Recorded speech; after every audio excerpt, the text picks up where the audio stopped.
I don't wait for the phone to ring. I call a friend and say, do you have a minute? Can I talk? And if a friend is ill-equipped, if they start fixing, I'll interrupt the conversation and say, listen, I love you. This is not what I need right now. I love you. I love you. I'm going to get off the phone right now, okay? Because when they go into fix-it mode, it actually makes me feel worse sometimes. The friends that are some of the best equipped people are folks in the military. You know, they know how to manage shit better than almost anybody I know. I've cried with more people in uniform than I've ever cried with people in suits. And the way that we talk to each other, like I have a friend who's a general. I've known him for a million years, so it's been fun to watch his career. He's now a general. And when we say goodbye to each other, we say, I love you.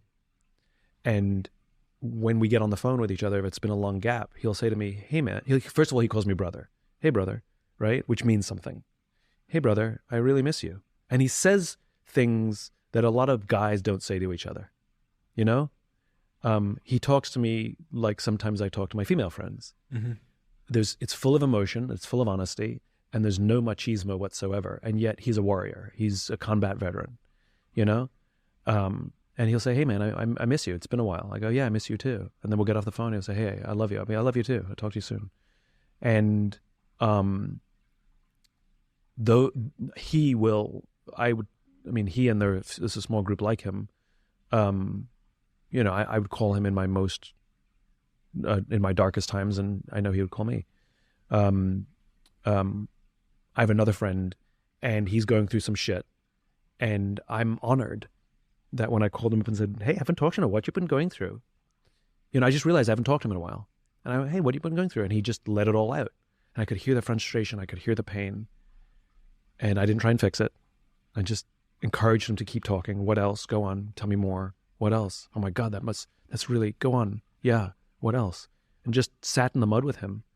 And it was an honor. I'll tell you, it was an honor that he felt comfortable enough to do that.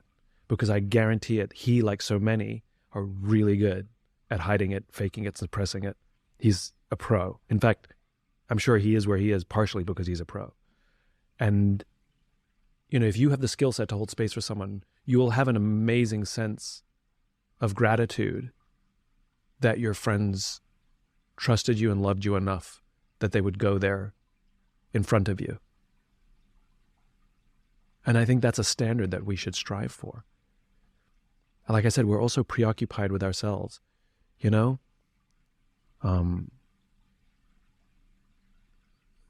There's no greater honor. There's no greater honor than being able to serve a friend in need.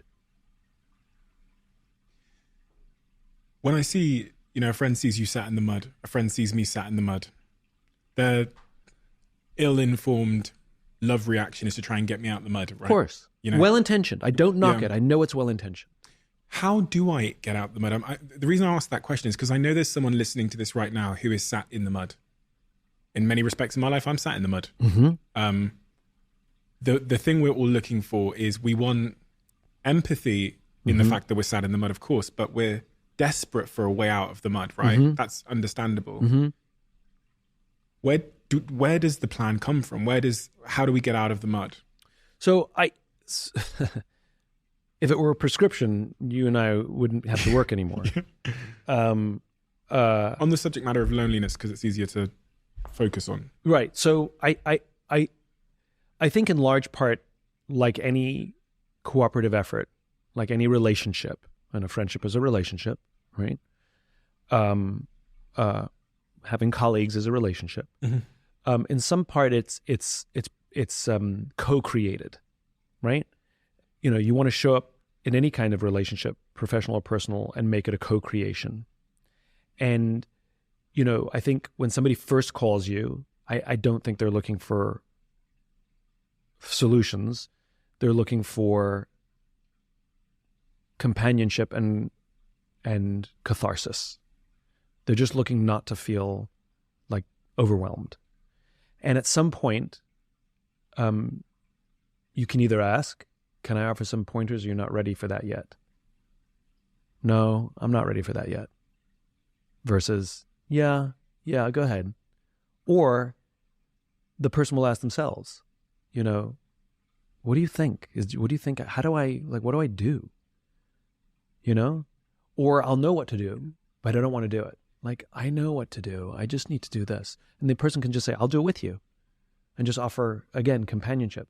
Most of us, believe it or not, have more knowledge about how to get out of it than we think. Because we've dispensed the advice in the past. Probably. I think most of us have a sense, it's, again, I think part of it is allowing ourselves to feel the feels. I think if I suppressed the feelings, they would last longer. But allowing myself to feel the feels, I know, is part of the solution. It's like if you try and suppress feelings, it's not good. Yeah. You know what I mean? They're signals, right? They're signals. Yeah. They're just that's all they are. And maybe they're telling you other things. Maybe all of my loneliness is telling me is Simon, you idiot, just get some sleep. Maybe that's all it's telling me. Maybe I'm feeling lonely is because I'm just freaking exhausted. Turns out I've been sleeping better, and turns out I feel better. Maybe I've been eating crap. Maybe I'm full of friggin' sugar and fat. Do social expectations play a role? I am this age and I should be this by now. Oh, I think we have to say yes, right? And the midlife crisis is a known thing, and you sort of expect, you hit middle life and you're like, all right, you're going to start evaluating everything, your receding hairline, your sagging body, you're, and new comedians joke about it. We joke about it. But I think the new thing is the quarter life crisis. The number of friends that I have that are in their mid-20s or barely pushing 30, and they're suffering all the things that somebody in their midlife would suffer, and their evaluation is different. It's not like, oh my God, I'm closer to the day I'm going to die than the day I was born. It's not that. It's more like, oh my God, I'm at this age and I haven't achieved all the things I said I was going to achieve, or I'm just getting started, or I think now the quarter life crisis is a real thing. Yeah. And unfortunately, older generations scoff at it, But I think that is very much societal expectation. I'm supposed to be here. The number of young people I know who I say, you're entry level. Don't worry if you're running the place yet. Just, even if this is a bad job, if it's toxic, get out. But there's very few jobs that are super toxic, If you just have a bad boss, stick with this and learn. The learning you're going to get from a bad, my first boss was a bad boss. And I was there for a year and a half, and it was one of the best educations I got. And by the way, the camaraderie that I built in my team, because we all shared the same bad boss, was amazing, right? So I learned teamwork. I learned having each other's back. I learned people taking care of each other. We learned how to manage and how not to do things. I didn't just abandon it because my boss was bad. My point is when I say stuff like that to young people, they immediately interpret that as the worst advice ever because I'm wasting time.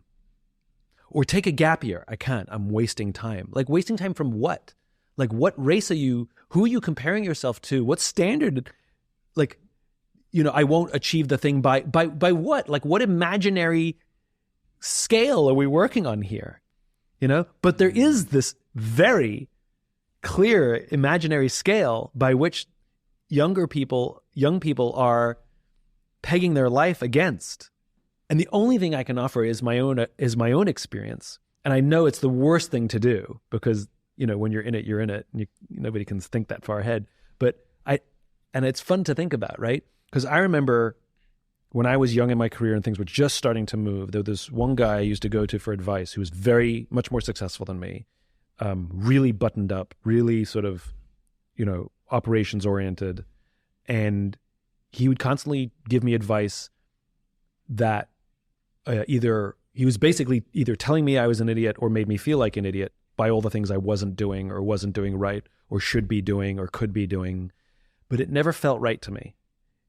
And he would say stupid things to me like, I won't get out of bed for, X amount of thousands of dollars. I'm like, I do stuff for free all the time, And if I didn't have my sense of purpose and cause, if I didn't have my North Star, my why, my vision to guide me, I would have listened to him. And it would have been to my detriment. because he was very finite-minded, and it was very sort of like hit this target. And thank goodness I ignored all the advice. And flash forward, my career has completely eclipsed his. It just took longer. And that's the point. Is that the reason people don't follow my ideas, the reason people reject my books, is because they want my advice, or they want my perspective to work this year.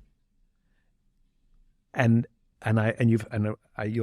used this analogy all the time. Like, I will tell you how to get into shape.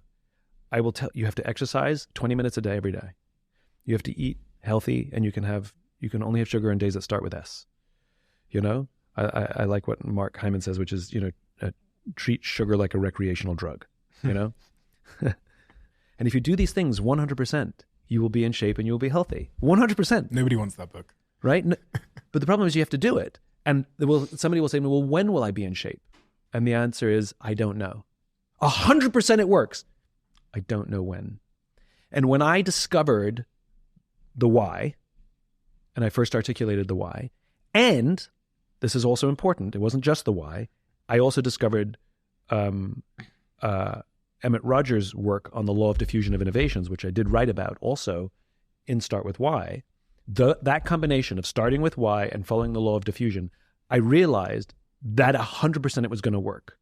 By starting with why, I was going to attract early adopters, and early adopters would make the tipping point. I didn't know when, I just knew it would work, and I just stuck with it.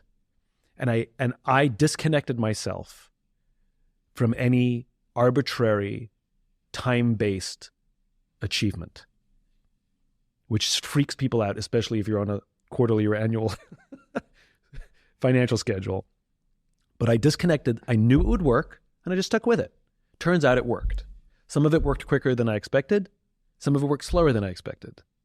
But it worked. And young people, myself included, when I was their age, I'm not saying I had I was 100% the same. It had to be a discovery for me. And that discovery didn't come to my early 30s. So my 20s were me being that person going, you're an idiot, I can't waste time. But there's something magical about being on the path and just being disciplined and just sticking to. And a funny thing is, as we're talking about this, I don't think of myself as a disciplined person. I'm actually very undisciplined. Like I don't have an exercise regime. Like I go in and out. Sometimes it works and sometimes it doesn't. And I'm just not a very disciplined person. And I have so much respect for people who are super disciplined. When they commit themselves to something, they do it, and they're just really good at sticking to the plan. I'm useless at sticking to the plan, right? But I'm realizing now the only discipline I had was I trusted in these two theories, starting with why and law of diffusion.